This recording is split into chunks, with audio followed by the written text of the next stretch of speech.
Hello everyone, hope you all are fine. Today in this video, we will be discussing from where we left earlier. We will be seeing in this video and we'll be understanding about what is biosphere, what is lithosphere, evolution of lithosphere, and then what is the internal structure of Earth, and then the layers of the Earth. Like there are 3 layers, we will be studying about it. But in this video, we will be limiting ourselves to the first layer of the Earth, which is the crust. And then what is Moho discontinuity, and 2 types of crust, oceanic and continental crust. Biosphere means this where life exists. Means we have the conditions which are favorable for life. Okay, so like from the atmosphere, we get oxygen. Okay, so oxygen is important for life. Water is life. There, life exists in oceans, under the sea, under the rivers. Okay, and then soil is important for us. So this portion of earth is important for life because in the soil, what is there? Vegetation is there. Okay, and then on vegetation, who depends on grasses and leaves? You can say herbivores. Herbivores means those animals that eat grasses. Then carnivores are dependent on herbivores. So that means for life to exist, we need water, we need air, we need soil also. So this biosphere is a narrow zone on the surface of the earth where soil, water, and air combine to sustain life. Since life exists on ground, in the air, in the water, the biosphere overlaps all these spheres. Life can occur only in this zone. From fungi and bacteria to large animals, there are different types of life. Now, the next point is the biosphere is a relatively thin layer of Earth's surface that supports life, reaching from a few kilometers into atmosphere to deep sea vents. So that means that this sphere that supports life. So I told you atmosphere is many, it exists for many kilometers above the Earth's surface, but to few kilometers we have the life supporting thing, the oxygen, okay, into the atmosphere. To deep sea vents under the sea also life exists, okay. And the last point is biosphere is the global ecosystem made up of living organisms called biota or biotic factors. And the non-living factors which are also important for life. So what are the non-living factors? For us to exist, what all we require? We require sunlight, which is non-living factor. We require water, we require oxygen, okay. All these things we require, soil we require. So for us to exist, all those factors that we are required and which are non-living are known as abiotic factors. ठीक है, तो biosphere क्या है? Biosphere क्या है? एक combination है of living and non living factors. Temperature, temperature का मतलब आपको एक, आप ऐसा नहीं है कि आप अगर अर्थ का टेम्परेचर 100 डिग्रीज हो जाए तो हम नहीं रह पाएंगे, है ना. या अर्थ का जो टेम्परेचर है बिलो फ्रीजिंग पॉइंट हो जाए, 0 से नीचे चला जाए, तो भी क्या हम रह पाएंगे? नहीं रह पाएंगे. तो all these conditions are non living but they help for us to survive. ऐसी water, we need water, we cannot live without water, we cannot live without oxygen, okay. So that means biosphere is made up of living things and non-living factors, they make up biosphere. Abiotic factors, they provide us energy, जैसे कि sunlight, it gives us energy, है ना. And similarly nutrients, nutrients मतलब soil, it provides nutrients, so we can grow different things on the soil. So this I have already told you. The biosphere benefits from food web. Food web means different food chains that we have. So this you must have studied this term in ecology, food web and food chain. Food chain means, as I told you, on grass, who is dependent? Herbivores, on herbivores, carnivores, okay. Then there can be second level of carnivores. So this is a food chain. So different food chains make a food web. Okay, like on grass, rabbit is dependent, and you can say on grass, who is dependent? you can say deer is dependent. Then grasshopper is also there. So these make the food web. Web means there are different food chains. Okay. Now the remains of dead plants and animals release nutrients in the soil. These release nutrients to the soil. So dead plants and animals, when they decompose into the soil, decompose कौन करता है? Bacteria वगैरह करते हैं, सब आपने ecology में पढ़ा है. तो जब प्लांट्स मर जाते हैं, एनिमल्स मर जाते हैं, तो बैक्टीरिया जो डिकम्पोजर्स हैं वो डिकम्पोज करते हैं उन्हें. So what happens? They release nutrients into the soil and ocean, and then these nutrients help other plants to grow. So this exchange of food and energy makes biosphere a self-supporting and self-regulating system. So why biosphere is self-supporting? Because what is happening? It is providing soil for the trees, or you can say for the crops which are alive, for the standing crops. And what happens when these trees die, or when the crops also die, or when the plants die? What happens? They are decomposed by the decomposer. So they will add to the soil. So this is the cycle. And again, the nutrients is helpful for new trees, new crops, new plants. Okay, so this is self-supporting cycle and self-regulating cycle. So since I have mentioned lithosphere, let us discuss what is lithosphere. So now what is lithosphere?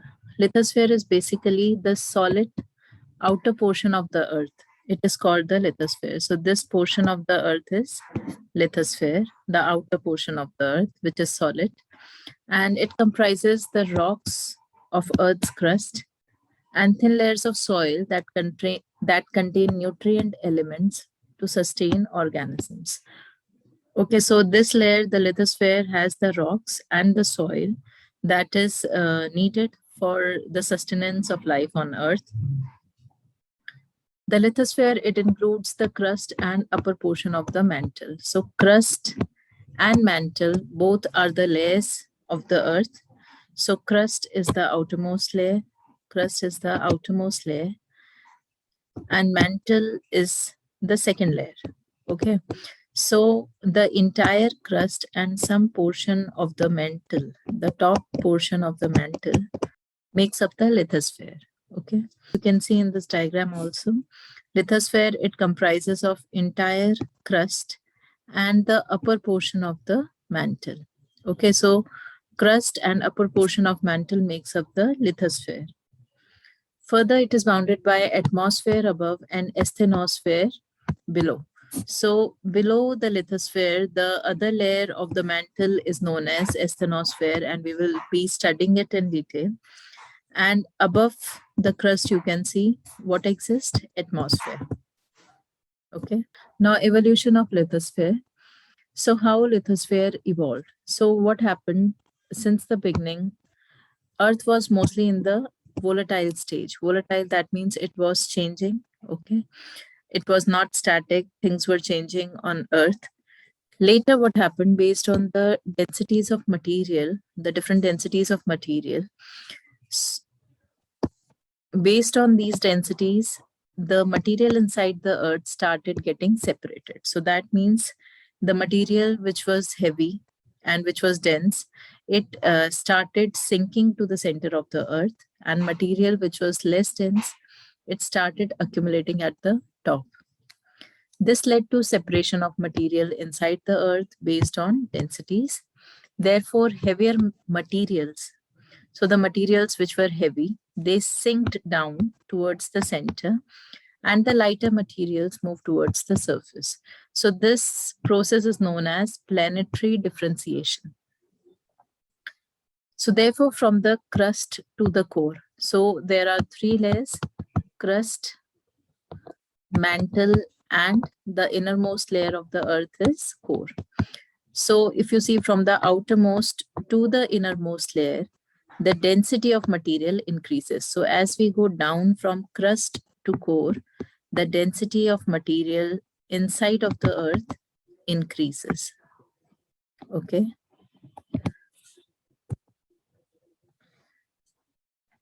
Now, what is internal structure of earth? So Earth is divided into three layers. This we have already discussed partly. So we have already discussed partly that Earth comprises of three layers. The outermost is the crust, and the middle one is the mantle, and the innermost layer is the core, which is further divided into outer core and inner core. This is important that each layer has unique chemical composition, physical state, and they can impact life on Earth's surface. So how they can impact that also we will see that from the mantle, magma can come out. Okay. So from here, magma is there in the mantle. It can come out from the volcanoes, and how it changes and how it can impact life on Earth's surface. That we will study in the volcanoes. So first of all, the crust. Crust, it is the outermost solid part of the Earth. It is thin, brittle outer shell made up of rock, and the boundary between crust and mantle. So the boundary between the first layer, which is crust, and the second layer, which is mantle. So this boundary between both the layers is known as Moho discontinuity. Further, so this Moho continuity you should remember. Further, the crust accounts for only 1.14% of the Earth's volume and 0.53% of its mass. So that means very small part of the Earth. The crust is made up of solid rocks and minerals. Earth crust is made up of three types of rocks, which are igneous, metamorphic, and sedimentary. What are these rocks? That also we will study separately. But you should remember that the most abundant rock in the crust is the igneous rock. Okay.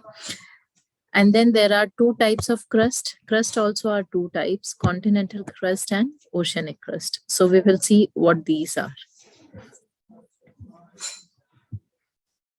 Just one part of the Earth which is shown, so that you know that Earth consists of different layers.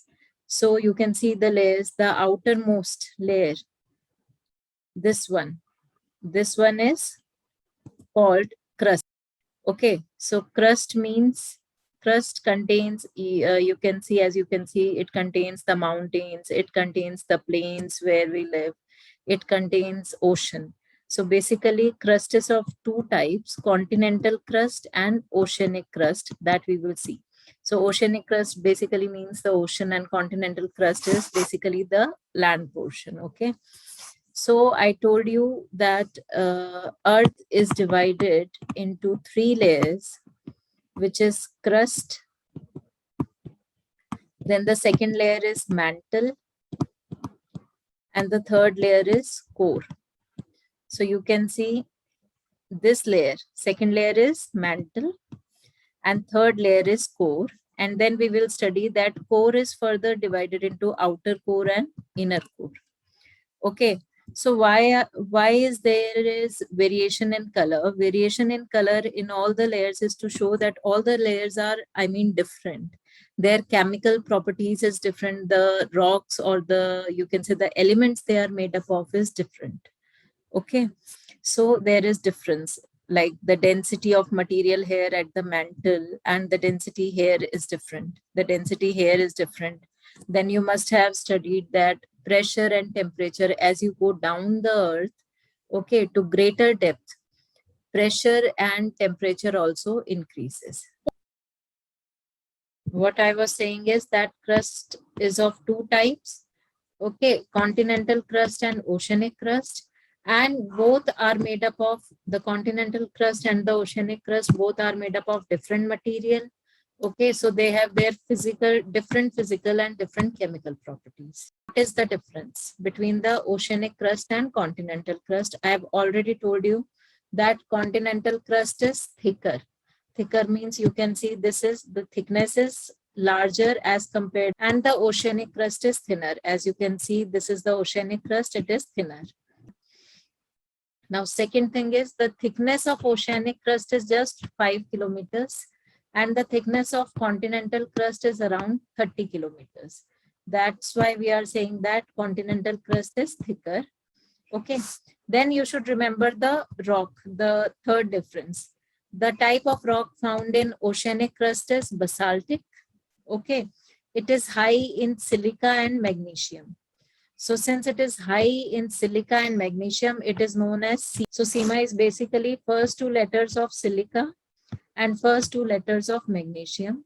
So the word SEMA. So you should remember that oceanic crust is SEMA.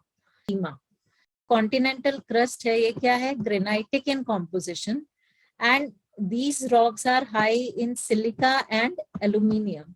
So that is why known as Sial. So, and then the last point, oceanic crust is denser than the continental crust. This I've already told you. This is the density of material of the oceanic crust is high. Density is high here.